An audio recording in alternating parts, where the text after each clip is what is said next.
Assalamu alaikum everybody. Welcome to another StrafAsia podcast. I'm here today with Dr. Adil Sultan and I'm Aiza Azam. And today we wanted to discuss a recent article that came out. I believe it was just a few days ago in the Bulletin of American Scientists, which intrigued our interest because it related to the issue of Pakistan's nuclear weapons and what they might be, how they are perceived and how they are considered. And nuclear weapons always create some interest. They absolutely always do. So we thought that it would be interesting to discuss the article and some of the arguments that were put forward by the author, and let's see our perspective on this. So Dr. Adla, I'd like to begin by asking you, so the author begins the article and the central contention is that nuclear weapons are perhaps, or deterrence has perhaps failed.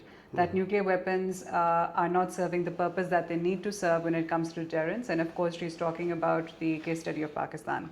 The example that she begins the article with, or the highlight, the base of the argument, is that earlier this year, when we celebrated the first anniversary of the May 2025 conflict, Operation Marka-e-Haq, and she believes, or the author believes, that the celebration was meant to intentionally downplay the role of nuclear weapons in Pakistan. Essentially highlighting the limitations in her view of the arsenal.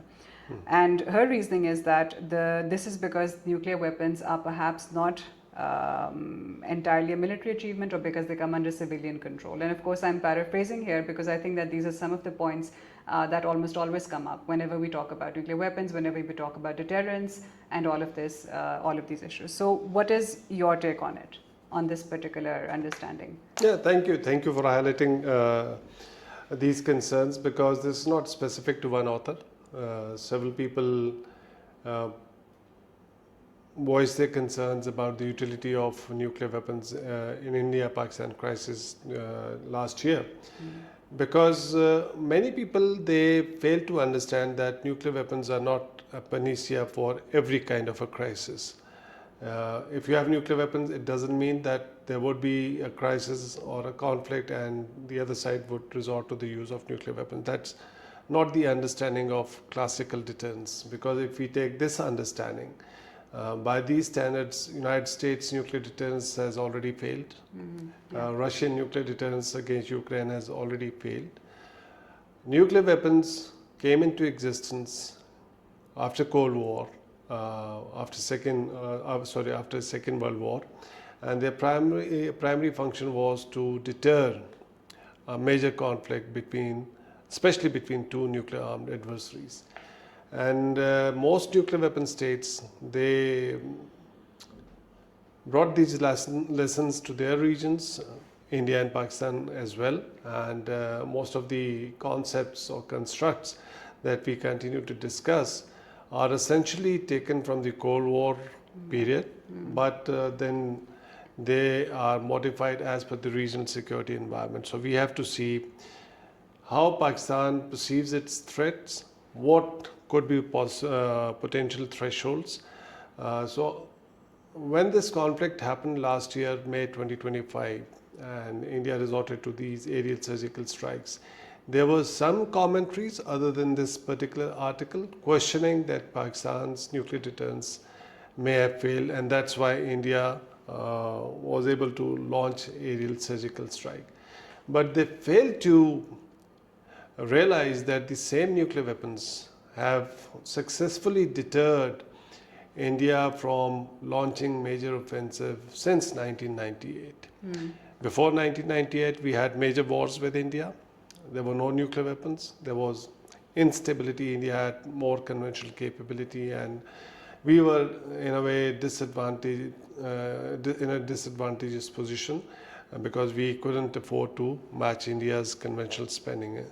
And one of the reasons, not the only reason, but one of the reasons was to restore that strategic balance. Since India has more conventional capability and India had acquired nuclear weapons already in 1974, so Pakistan had to restore that balance. So after 1998, all these crises, the Kargil conflict, 2001 and 2 standoff, where Indian military mobilized its entire military, and they were positioned or they were deployed along the international border, but they didn't cross international border because nuclear deterrence was effective.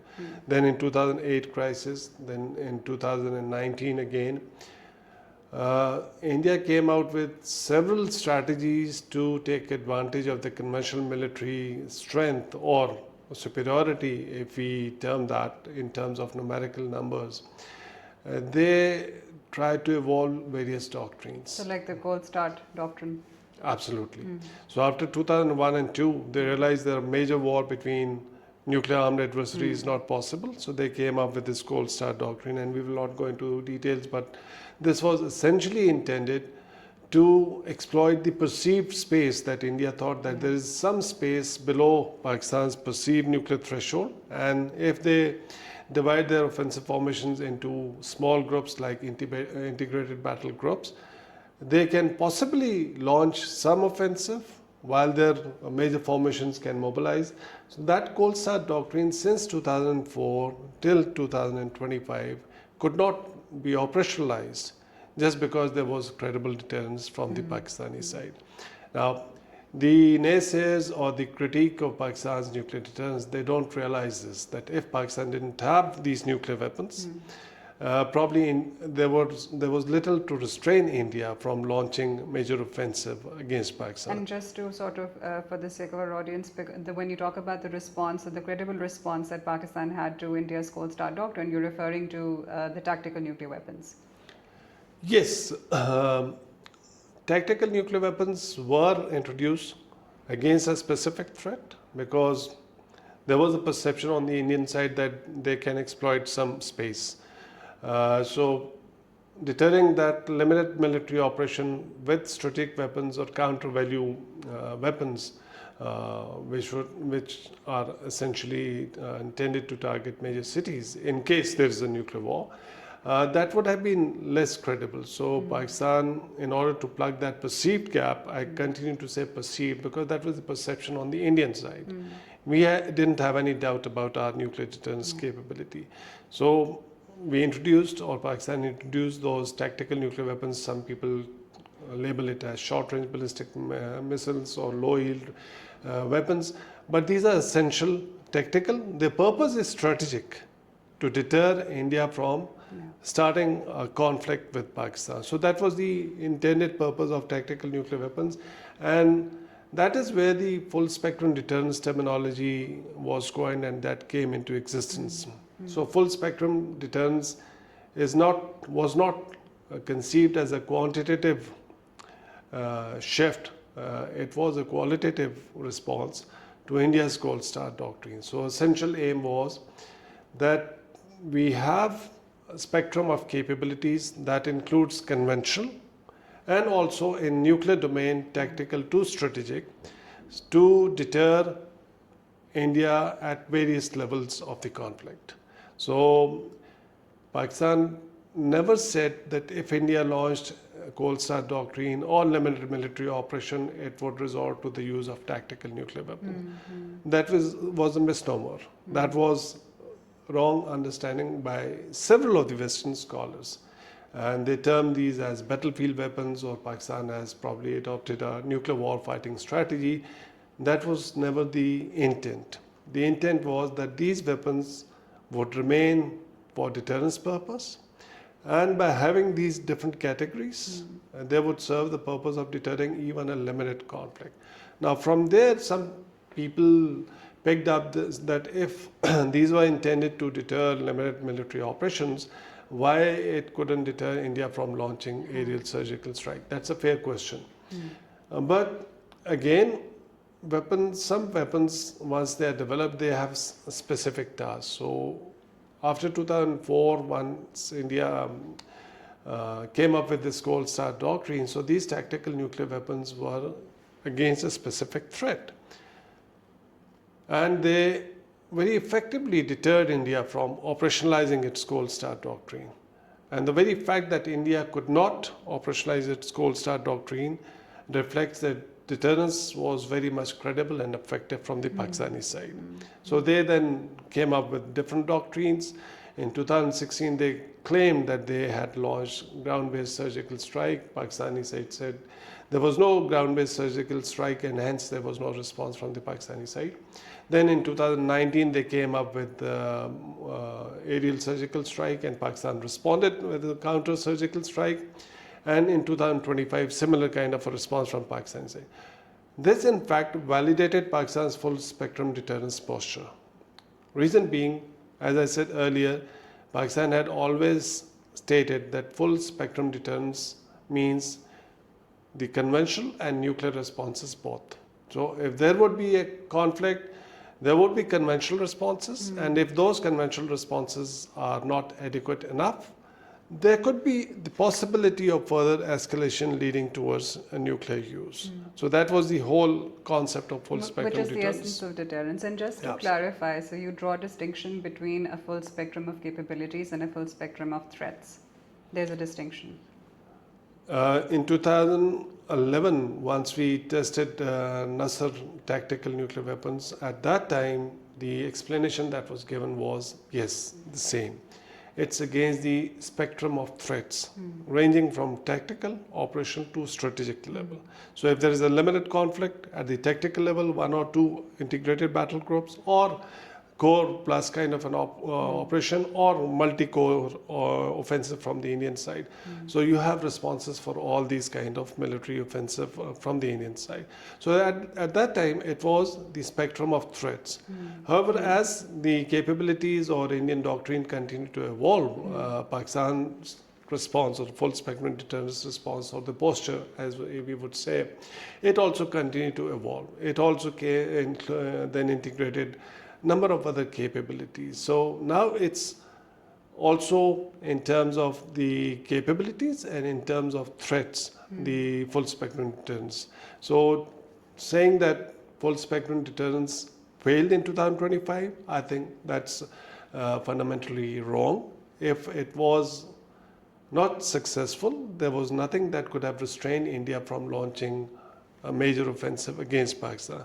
The fact that they resorted to the aerial surgical strike initially, and once Pakistan responded and then it escalated, it in a way proves that nuclear deterrence is very much credible and effective between India and Pakistan.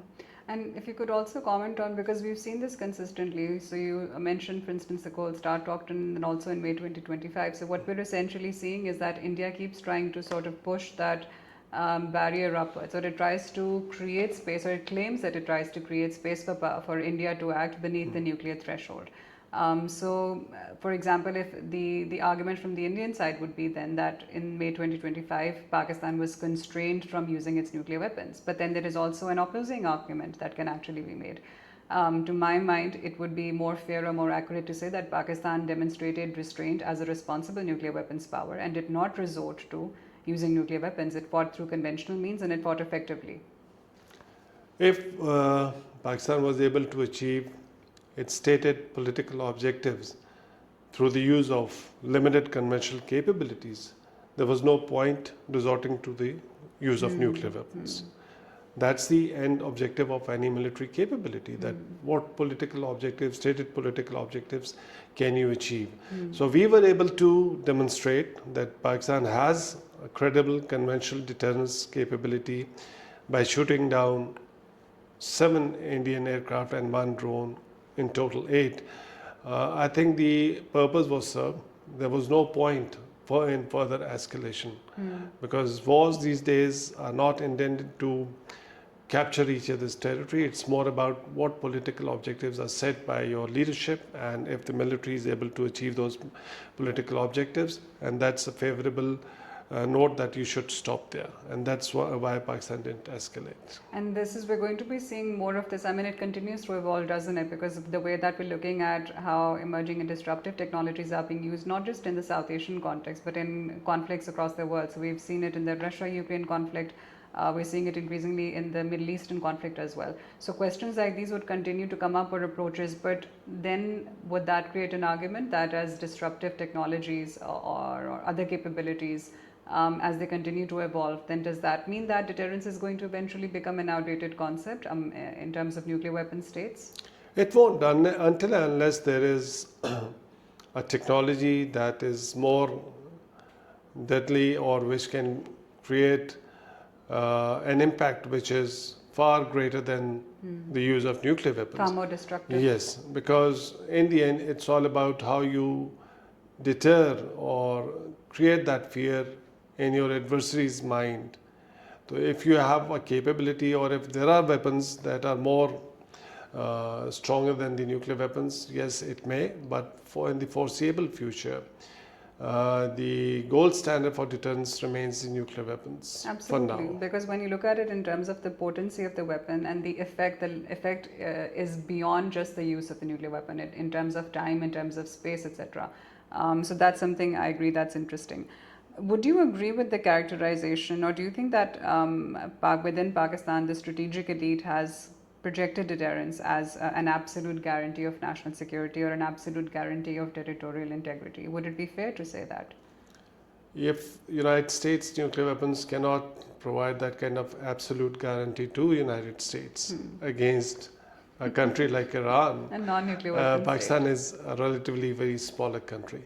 You cannot provide those absolute guarantees. Yes, definitely, if you have nuclear weapons, you have an advantage over your adversary. And that's why many countries, they aspire to become nuclear weapon state, provided if they can bear that political and economic or the cost of acquiring those.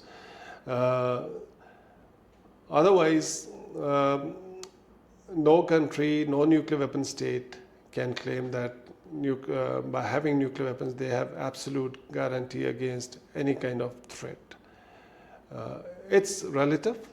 So if you are entangled in an adversarial relationship with another nuclear weapon state, then it becomes imperative that you need to have nuclear weapons. And that is why Pakistan acquired nuclear weapons, to restore that strategic balance. Absolutely, with reference to India. So it would be fair to say that nuclear weapons have not, or that nuclear weapons have not been replaced by any form of conventional militarism in the case of Pakistan, which is an argument that was also made in the article as well. And again, I think to my mind, it just keeps coming back to the same thing. And what you mentioned, what you started your remarks with, that nuclear weapons are not a panacea for everything. So to make that assumption that every time there is a conflict, it must be responded to with a nuclear response, or every time, in fact, I think it would even go further than that, because when we bring in the argument of disruptive technologies and how they can be used to potentially target nuclear arsenal, even in those cases, there is a spectrum of responses. Not all of them would necessitate a nuclear response to an attack on such assets. If nuclear assets are targeted by conventional weapons, it does increase pressure on a state to respond, and that becomes a major escalation. But definitely, by in a way taking it for granted that any strike by conventional weapons using emerging disruptive technologies, even against some of the command centers, would automatically trigger a nuclear response. I think that's not what the understanding of nuclear deterrence. Deterrence in the end is how you manipulate mind of your adversary, how you demonstrate your resolve at that moment, how you communicate that threat, and if you have right kind of a capability, only then your deterrence is going to be credible in the mind of your adversary. And that's what the main purpose of deterrence is. If you have used nuclear weapon, that means you have not been able to convince your adversary not to do certain action. That means deterrence has failed. So I think it's a combination. There are so many variables. Deterrence in a particular situation may work well. Deterrence with a different kind of a leadership may not work well. So that goes to credibility also of the leadership and of what they might absolutely. be. Yeah. All right. So as long as nuclear weapons, essentially, I think that our understanding is that nuclear weapons are sort of like the ultimate or the weapon of last resort. And as long as that continues to be the case, which is why the whole concept of deterrence revolves around this, and what you mentioned also in terms of it basically being a psychological approach in terms of convincing your enemy not to go for the ultimate or the last resort as well. So some interesting arguments that were raised in this article, and I think that this was, it merited a discussion to at least help clarify some of our concepts around it as well. So thank you, Dr. Adil, for taking the time.